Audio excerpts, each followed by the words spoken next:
Over the years, I've gone through hundreds of crime cases. Some shocking, some disturbing, some tragic. But every now and then, a story comes along that lingers long after you've turned off the screen. One that doesn't just horrify, it haunts you. This is one of those cases. What happened here is deeply disturbing, layered, and emotionally intense.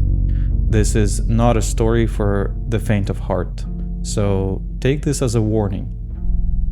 In 2018, this wasn't just another headline in Russia. It was everywhere. News sites, public pages, Telegram chats. You couldn't scroll without seeing another update. Friends sending each other links, friends of friends debating it. People dissecting every new detail as it appeared. It became one of the most talked about cases in the country that year. At the center of this story are two names, Tanya Strakhova and Artyom Ishakov. Before everything collapsed, they seemed almost textbook perfect. Both were born and raised in Moscow, both academically ahead of their peers. They finished school early. They enrolled in prestigious universities. Ambitious, intelligent, and promising. The kind of couple people assume has a bright, carefully mapped out future. From the outside, it looked polished, impressive even. But what unfolded between them wasn't some simple romance. It became something far more complicated, layered, intense, and ultimately tragic. Let's start off with Artyom. He was born on May 22nd, 1998, the middle child in a family of three. Money wasn't a daily concern. His parents made it clear early on that education would be a priority. Not the kind of just do your homework parenting, but full-on support, courses, competitions, everything that could develop and sharpen his mind.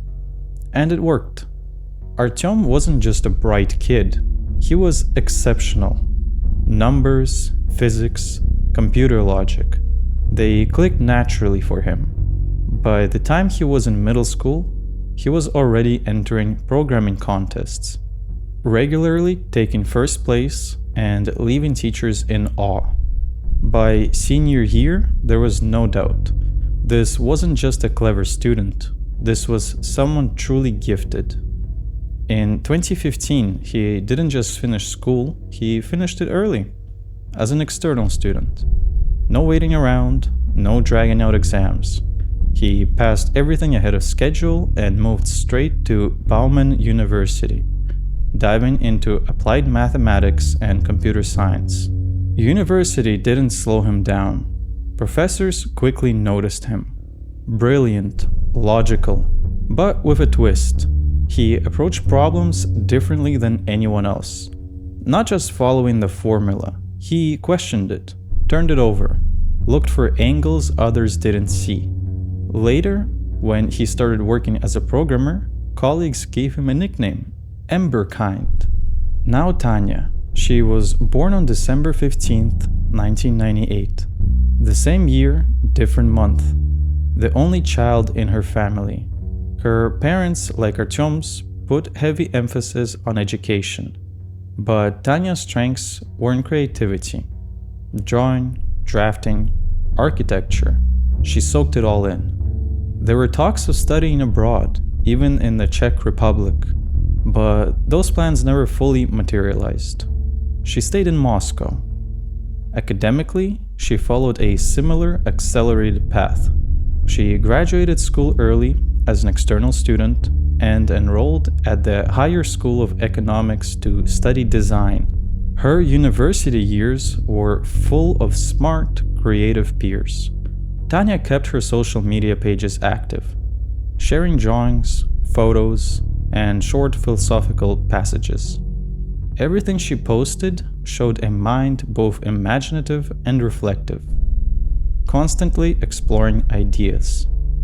2 kids, same city, same birth year, both raced ahead in school, both entered prestigious universities. One was immersed in numbers, logic, algorithms, the other in design, art, and reflection. From the outside, their paths looked promising, full of potential, yet completely different worlds about to intersect. In the spring of 2015, it was just another casual evening at a friend's small gathering. That's when Artyom and Tanya first met. Nothing planned, nothing dramatic, yet the moment their paths crossed, something clicked. A spark, if you will. A sense that this encounter was different. But it didn't go anywhere. Tanya already had a boyfriend, so the interaction stayed light, playful. They talked, shared laughs, but that was the end of it. Fast forward to summer, Artyom had started seeing someone else, trying to settle into a normal routine. On the surface, everything looked fine. School, university, social life, a steady relationship. But in his mind, Tanya refused to leave. Every social media post, every glimpse of her online pulled him back. That first meeting in spring, their brief conversation, the way she smiled, it haunted him. It wasn't over. It couldn't be. Even in mundane moments, she would resurface. Walking home, listening to music, a random thought. She was always there. He was physically in a relationship, but mentally, he was trapped in a loop, replaying every fragment of that initial encounter. That unfinished story consumed him. Then came fall, and chance, or fate, threw them together again. A crowded club. Tanya was there with friends, Artyom with his group and his girlfriend. And then he saw her. That quiet certainty hit him instantly. All these months of pretending, of moving on, had been a lie. Something about seeing her again made everything else feel wrong, hollow. Tanya noticed him too. They walked over, exchanged casual greetings, small talk that felt heavier than words. And just like that, the chemistry reignited. Impulsively, Artyom sent his then-girlfriend home in a taxi. No explanation, no hesitation, because he wanted to stay with Tanya. And she didn't object. That invisible thread, months in the making, pulled them together effortlessly, as if nothing in the world had ever interrupted it. That evening seemed to move in slow motion, every moment stretching and folding over itself. They drifted from one corner of the room to another, singing, joking, stepping outside for a quick smoke, then returning, always together. Nothing felt forced. It was as if the night itself had conspired to keep them close. Hours slipped by almost unnoticed, and by the end, the trajectory of their connection was impossible to ignore. They stayed side by side until morning, sharing the quiet intimacy of that first real night. For Artyom and Tanya, there was no doubt. This was the start of something new, something real.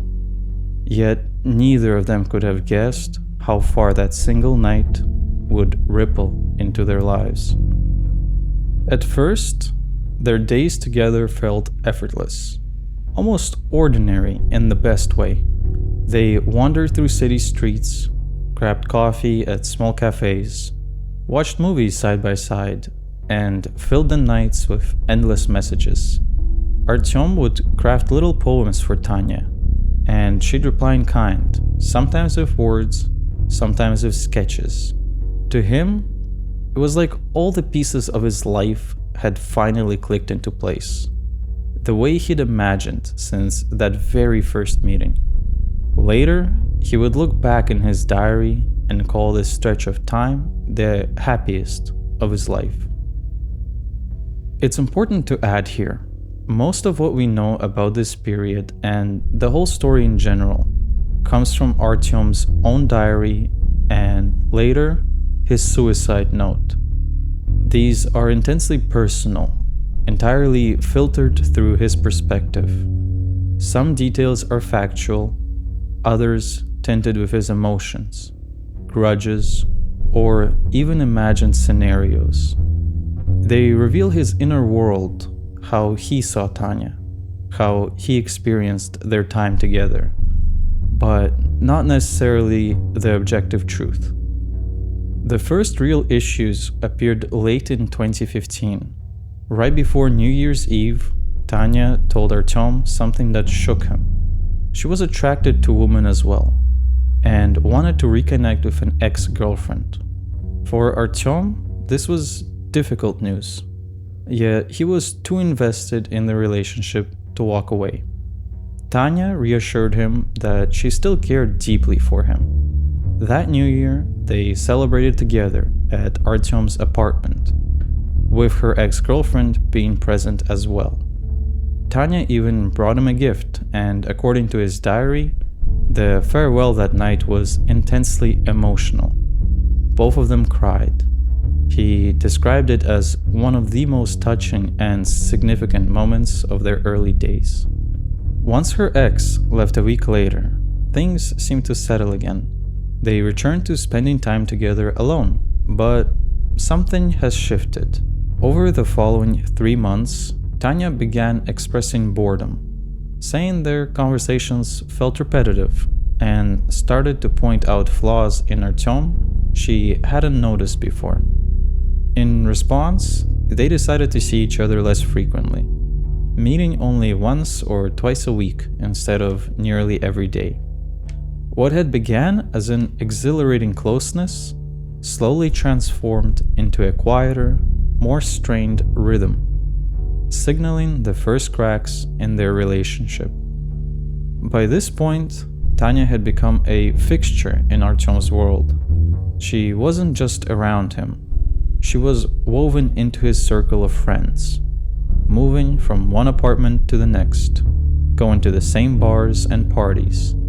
And it was in this very circle that Igor appeared, quietly, almost unnoticed at first. But for Artyom, Igor quickly became a problem. There was an undeniable spark, small fleeting moments between Igor and Tanya. To anyone watching, it might have looked harmless, just playful banter or shared jokes. But Artyom felt different. Every laugh, every glance between them stunned him. Jealousy gnawed at him, a low, persistent burn he couldn't ignore. He tried to brush it off at first, telling himself it was nothing. Maybe Tanya would come back around. Maybe things could return to the way they were in those early, effortless months. But week after week, the distance grew. Tanya grew restless, voicing her boredom. Their relationship had lost its spark, she said. Cafes and quiet conversations weren't enough anymore. Even sitting in silence felt heavy. And when Artyom suggested trying something new, an unusual outing, a spontaneous plan, Tanya would shrug it off with a joke or redirected the conversation. When he would bring up wanting to revive the closeness they shared in summer, she responded with vagueness, which cut deeper than any argument could. Meanwhile, Tanya's interactions with Igor became harder to overlook. Private messages, lingering conversations at parties, shared jokes that left Artyom feeling sidelined. His patience wore thin. It wasn't a single incident, but the accumulation of tiny moments that made his chest tighten. And finally, it all erupted at a party they all went to. The night began like any other. Music, chatter, laughter. But Tanya, who was sitting close to Igor and laughing a little too much, flirting just enough to draw attention, lit the fuse. Artyom snapped. Words spilled out uncontrollably. Anger, frustration, accusations. Not just at Tanya, not just at Igor, but at friends who had the misfortune of being there as well. One of them later said they barely recognized him. Artyom, who usually was calm, reserved, and the voice of reason, had transformed into something raw and unrestrained. The room went silent in a heartbeat. The earlier laughter evaporated, replaced by tension, shock, and the uneasy awareness that nothing in that friend circle would ever feel the same again. After that night, everything shifted. Artyom noticed subtle changes at first. The way the group hesitated around him, the half-smiles. Slowly, almost subtly at first, the friends who had been his constant allies began to exclude him. Invitations stopped coming. Plans moved forward without him, and the sense of belonging he had taken for granted evaporated. It hit him like a gut punch. The girl he was infatuated with had grown distant, and the friends he relied on were drifting away. You'd think that would mark a clean break, and for a time, it did seem that way. Tanya and Artyom barely saw each other, but the distance didn't sever them completely. Instead, the connection twisted into something more complicated, a strange mix of intimacy and tension that hovered between them. Messages started arriving again. Random notes, jokes, memes, the occasional conversation. Artyom poured his feelings into poetry. Tanya would respond with philosophical passages. Over time, the same mood threaded through both of their work. Loss, nostalgia, a yearning for what had slipped out of reach. To others, they called it a friendship, but underneath, there was a fragile, almost addictive dependency. Each exchange was loaded, a careful balance of hope, guilt, and unspoken desire. Artyom clung to the fantasy that they could reclaim the early days, that summer and fall of 2015, when everything felt effortless and magical. Tanya, in her own way, was tethered to him too, though the love that once sparked between them had dimmed. What remained was a complicated mix of attachment and tension, a bond that neither fully understood but couldn't let go of, no matter how tangled or uncomfortable it became. In March 2017, Tanya came up with an idea that felt like freedom. She persuaded her parents to rent her an apartment, which was closer to school, and made her closer to independence. Her parents agreed, but only if she shared the rent with a roommate that was supposed to keep costs down and teach her responsibility. The problem? Her first choice turned out to be unreliable. Late with payments, full of excuses, and generally impossible to count on. Frustrated, Tanya started looking for a replacement, and unsurprisingly, her thoughts landed on Artyom. For him, it was more than just a practical solution. It felt like an invitation, a subtle sign, the chance to live under the same roof as her again, to be near her every day, felt almost like destiny. They messaged, agreed to move in together, and by June 2017, they were living together in a small 2-room apartment. But Tanya's intentions were immediately clear. She wasn't interested in rekindling their relationship. She told Artyom outright, "I'm more comfortable when you're just a friend, and I'm not ready to start over." For him, that was brutal to hear. He agreed to the arrangement, hiding the resentment building inside. Living with the girl he still loved while being treated as a friend was torture. And things were complicated further by Igor, Tanya's continued interactions with him, sometimes spilling into the apartment, only intensified Artyom's unease. Everyday life became a pressure cooker. Sharing the kitchen, the living space, the quiet evenings. What should have been mundane now felt unbearable. Each laugh, each casual chat, each little gesture Tanya shared with Igor fueled the jealousy simmering inside Artyom. Their relationship settled into a strange, suspended state. Tanya saw him as a roommate and a friend. Artyom saw her as someone he couldn't let go of, someone he still loved desperately, someone he hoped would change her mind. And yet, as the months passed, the tension only escalated. His jealousy grew sharper, his frustration deeper. Every evening together, every interaction, every reminder of her affection for someone else eroded his sense of control. He tried to stay calm, tried to act normal, but the reality was clear. She had no intention of coming back to him, and living side by side, day after day, was slowly unraveling him from the inside. The jealousy, the relentless anxiety, the constant mood swings, they were starting to feel like a weight he couldn't move. Finally, he reached out for professional help. First a psychologist, then a psychiatrist. He tried to explain the chaos he was living through, the way every day felt like walking on a minefield.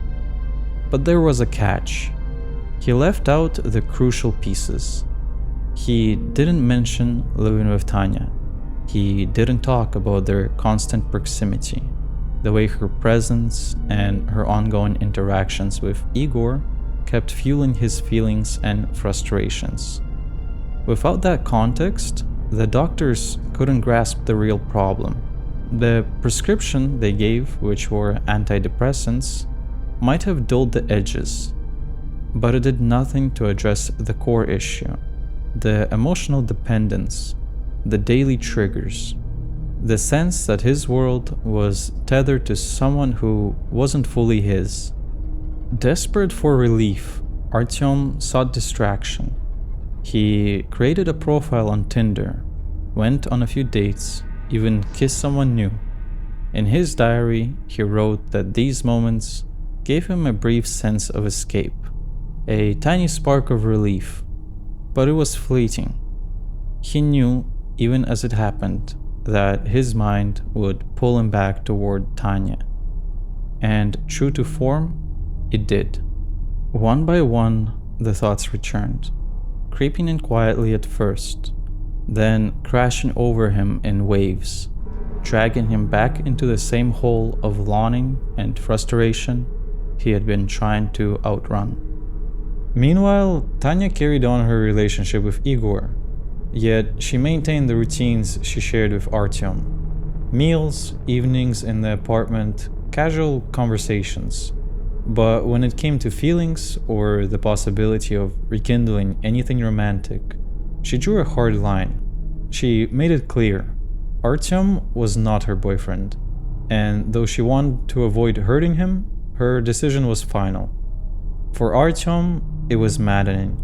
She was there, living with him, sharing space, talking, laughing, but all the while keeping her distance where it mattered most. The constant closeness, the everyday intimacy, only intensified his attachment, and yet there was no path forward. Every shared evening, every mundane conversation became a reminder of what he couldn't have, and nothing he did could change her mind. One evening, Igor showed up at their apartment again. They had a few drinks, the conversation eased, and the tension in the room was impossible to ignore. Igor, sensing it was time to cut through the tension, decided to force a confrontation. He sat both Artyom and Tanya at the kitchen table and told them bluntly they needed to say what they really felt. No hiding, no more pretending. The talk that followed was raw and exhausting. Artyom tried to lay it all out. He still wanted Tanya. He was willing to change, willing to do whatever it took to make things work again. But Tanya didn't mince words. She told him clearly. She didn't feel love, she didn't see him as a partner, and had no intention of giving their relationship another chance. According to Artyom's diary, this was one of the moments that hit him hardest. He admitted he spoke with blunt honesty, sometimes too harsh, but in the end, he realized there was no way of convincing her. The truth was fixed. Sitting in that kitchen, both of them understood what needed to happen. They couldn't keep living under the same roof. Separation wasn't just logical, it was the only way forward. But reality wasn't so simple. Tanya didn't want to return to her parents' home, and she didn't have the funds to rent her own place. So the solution hung unresolved, and it felt as if a storm was brewing just above them. Finally, Artyom drew a line. He would stay in the apartment. Tanya said she'd find somewhere else to live. But there was no urgency in her actions. So the apartment remained theirs, shared in space, but divided by an invisible wall. After everything that happened, Artyom threw himself headfirst into work. By then, he was 19, already a programmer, and earning a good salary. To anyone around him, colleagues, friends, even casual acquaintances, he looked like he had everything under control. Smart, reliable, just got promoted, they'd say. Nobody knew what he was carrying behind closed doors. That chaos, the heartbreak, it stayed hidden, locked away. By mid-January, they've lived together for almost a year, and the apartment had turned into a ticking time bomb. On January 10th, 2018, another big fight erupted, this one over the question of moving out. Emotions flared fast. Tanya retreated into her room and locked the door, and Artyom, desperate to resolve things, tried to force his way in. For the first time, fear really entered the picture. Tanya reached out to a friend, saying she was scared, and took a taxi to spend the night at Igor's apartment. It seemed like the story might have ended there. But the very next day, she returned. She told everyone that Artyom had apologized, promised to control himself, and things could carry on. That choice to come back, staying in the same apartment, would later become one of the most talked about controversial points in the story. But for now, it simply marked the uneasy continuation of sharing the apartment. The days that followed were deceptively quiet. They barely spoke, each of them absorbed in their own routines. Yet the tension never left. It had gone underground, a constant, silent presence. Tanya continued her interactions with Igor, while Artyom stayed in the apartment, simmering in fear and anger, caught between watching her and feeling powerless. He loved her, yes, but she didn't want to be with him. Every interaction, every glance between her and Igor only deepened his sense of helplessness. Then came the night of January 22nd. The apartment felt smaller somehow, like the walls were closing in. Tanya had stayed late at Igor's that evening and didn't return until around 3 a.m. She simply wanted to get to her room, close the door, and fall asleep. But Artyom was awake. He was waiting in the kitchen, and there was an unsettling presence around him. What happened next was pieced together through Artyom's suicide note and the forensic investigation. It was just past 3 in the morning when Tanya stepped into the apartment. The hallway was dark, but the kitchen lamp spilled a pale light across the floor. Artyom was awake, waiting. She didn't stop by or try to speak to him. She simply walked past and headed straight to her room. All she wanted was to shut the door behind her and finally be done with the day. But Artyom had other plans.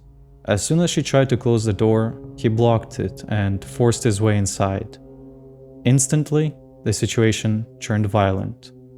Forensic reports and Artyom's own note indicate that the first blow was a punch. Tanya fell to the floor, attempted to get back up, but more punches followed. He tried to keep her in the room, and she fought back, pushing, scratching, struggling to escape. Later, forensic experts documented the evidence: scratches, defensive marks, and clear signs she had tried to free herself.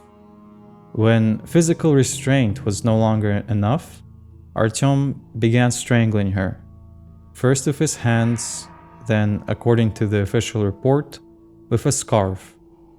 The struggle went on for several minutes. Tanya didn't lose consciousness right away. She screamed, fought back, grabbed anything within reach, trying to break free. But gradually, her movements slowed, weakened, and finally stopped. According to Artyom's own words, that was the moment he realized she was no longer resisting. I realized that her heart was still beating, after which I put my hands on her neck again. Heart was still beating after. That's when I grabbed a knife and slit her throat. I don't know how well I did that, but there was a good amount of blood. Her heart was still beating, so I stabbed her 2 more times between the ribs. After that, in order to not see blood and hear strange sounds coming from Tanya, he placed a pair of tights in her mouth.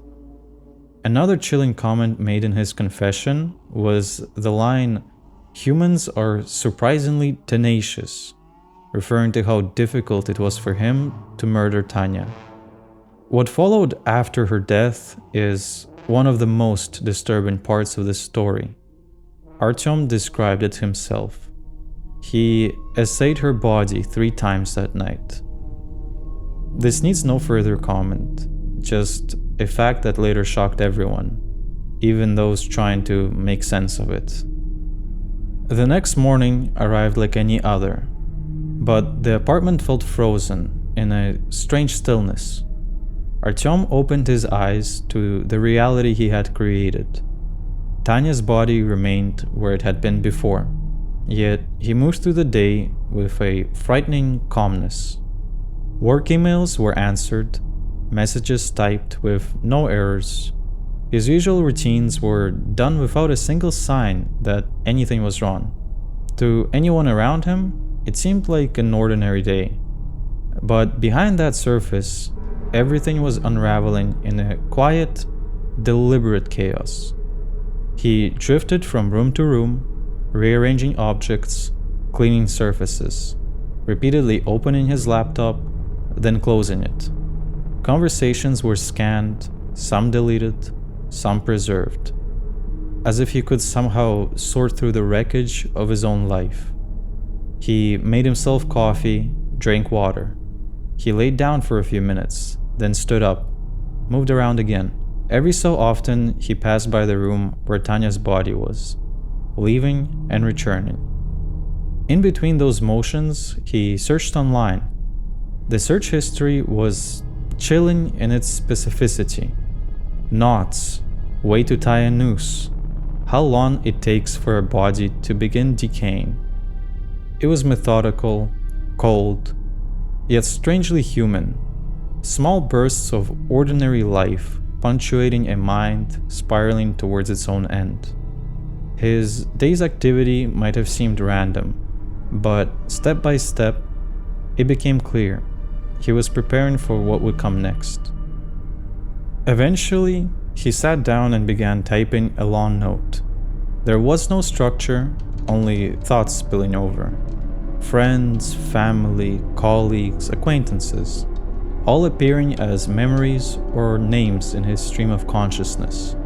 He detailed everything he had done, everything that had led to this point. By the end, there was no denial. He acknowledged the full weight of his actions, and in the same breath, he made it clear that there was no future for him in the life he had left. He planned to end everything. He also left a message to his parents, mentioning how he would take acid as well as other substances. I was a drug addict, I always lied to you and didn't love you. Practically hated you, even though you only did good things for me. But that's life, and that's the kind of person I am. You raised me to be a good person, but somewhere in life I took a different turn. Please don't blame yourselves. He saved the note, the apartment address, directions for contacting the police, a few last texts sealing the message. Then at around 6:50 p.m., he hit post. At first, some of Artyom's friends thought it was just another one of his dark little skits. He'd always written gloomy poetry after all, and it seemed like he might be dramatizing again. But almost instantly, that idea fell apart. The note was far too detailed, too precise to be a joke. Panic spread quickly. Calls were made frantically. Friends reaching out to him. Emergency services being alerted. By the time police arrived at the apartment late on the night of January 23rd, everything already happened. Artyom had taken his own life in the very same room where he had taken Tanya's. Investigators quickly pieced together the timeline of the final hours, and what they found lined up almost perfectly with what Artyom had written. Forensic analysis confirmed that Tanya had died from asphyxiation. Her body bore clear signs of struggle. 2 distinct marks were identified on her neck, one from her attacker's hands, another from a scarf.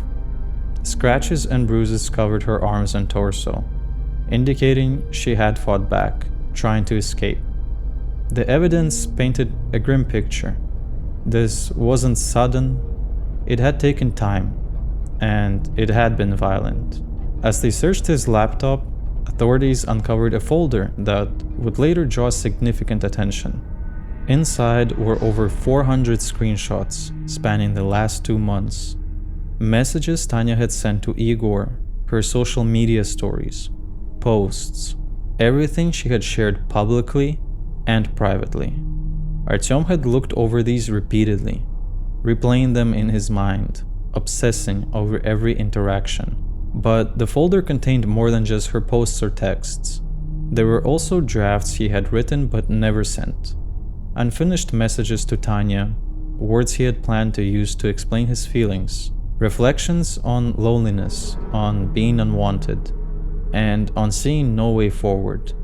It was a digital diary of a mind trapped, circling over the same thoughts and memories, again and again, capturing both the obsession and the despair that had driven him to that final night.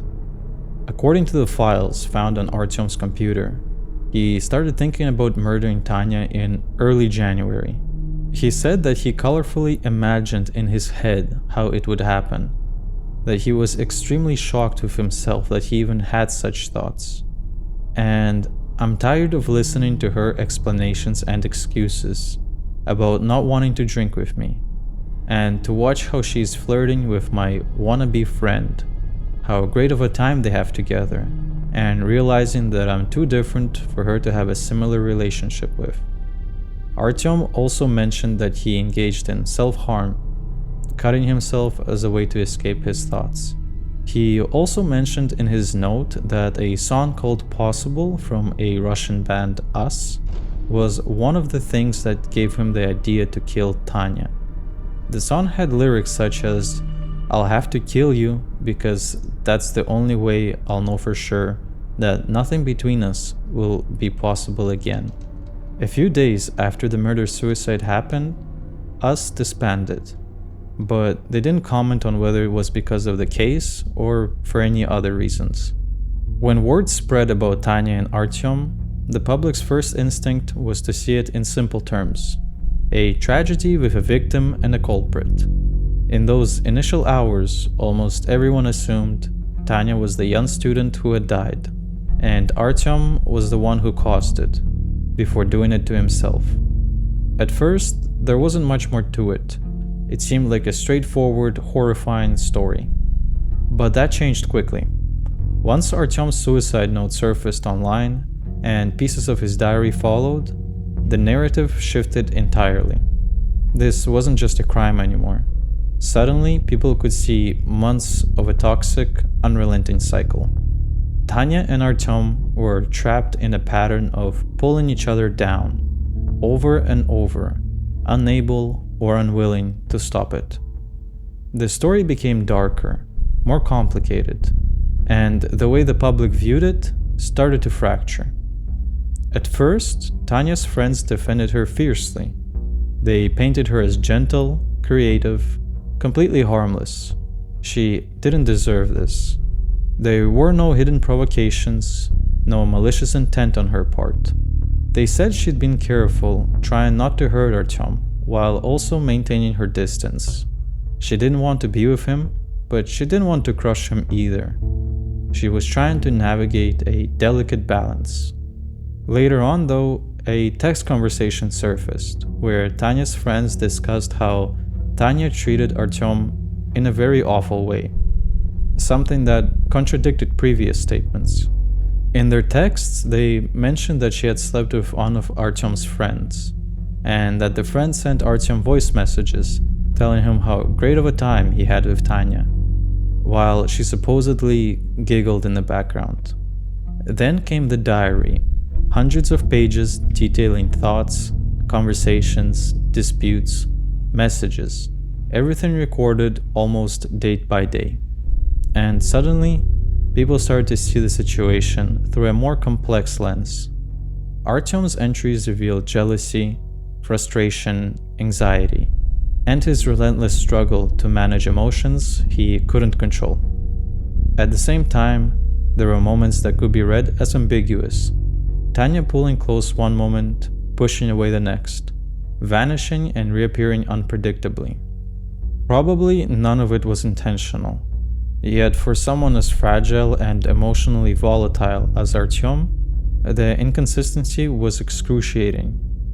Each return, each disappearance, each subtle shift added another layer to the tension that was quietly building over months. When every piece of the story went public, the online conversation split almost immediately. Some users framed it like a classic tragedy. Tanya, the innocent girl, Artyom, the perpetrator. Others leaned the opposite way, painting Artyom as a troubled, fragile young man pushed to the edge by his own emotions and circumstances. And then there was a third group, people who blamed both of them. They argued that Tanya and Artyom had no idea how to set boundaries or communicate, that their tangled relationship had been spiraling toward disaster for months, and no one stopped it in time. Almost immediately, Tanya became the target of a cruel wave of harassment. Lots of negative comments were left on her Instagram, such as, "Sending a peck on your cold forehead." This is actually a direct reference to Artyom's suicide note. He said this was going to be the last thing he does before taking his own life. Other comments such as, "Tanya, when is the next pic?" Or, "How much money did you spend on your tattoos? Was it worth it in the end?" There were hundreds of comments like that. People dug up old photos, lingerie shots, nude images, and used them to attack her, claiming she had provoked Artyom or played with his feelings. The media quickly picked up on another disturbing pattern: society's sudden pivot from sympathy for Tanya to blaming her for her own death. Even Igor, the friend Tanya had been close to and who had spent the night with her just before the tragedy, was dragged into the conversation. Critics accused him of selfishness and making things worse, though he insisted he had no idea how unstable Artyom had become. Later in an interview, he admitted, "I didn't realize Artyom was so unstable, and if only I had known, I wouldn't have let Tanya go back." What emerged from all of this wasn't just a discussion of a crime. It was a mirror showing how quickly public perception can twist, how a narrative can shift from innocence to blame, and how people often seek someone to hold responsible, even when the truth is far more complicated. But the thing that stirred the most debate was the note Artyom left behind. In it, he wrote almost clinically about how he strangled Tanya, about how she fought back, and about what he did afterwards. This is why public opinion never really reached a consensus. Some saw him as a calculated, remorseless murderer. Others saw only a 19-year-old crushed under the weight of emotions he couldn't control. A young man spiraling beyond repair. And Tanya, she became a symbol people couldn't agree on. Some cast her as the innocent caught in a cycle she never asked for. Others saw someone who failed to draw boundaries, someone who let things drift too far, leaving a fragile dynamic to unravel unchecked. Every angle sparked a debate, feeding argument after argument online. Unfortunately, throughout this whole story, we never really got Tanya's perspective. She never had a chance to write a note or had a diary. She didn't get to say how she felt or thought about Artyom or this entire situation. It's a familiar pattern. When violence happens in relationships, people often look for something the victim must have done. Whether that's fair is something we're thinking about. The police went over every detail, every exchange, every note. But the investigation itself hit a dead end. Artyom had ended his own life, leaving the case with no defendant, no trial, and no closure. The file was closed, yet the story itself remained open in the minds of everyone who heard it. People filled in the blanks with their own experiences. Some read it as a story of unrequited love gone horribly wrong. Others interpreted it as a cautionary tale about blurred boundaries. Some looked at it as the collapse of a young psyche under unrelenting stress. Whatever lens people chose, the outcome was the same. It ended in death. Nothing could be undone, and no amount of debate, reflection, or second-guessing could change that. Thank you for watching, and rest in peace, Tanya.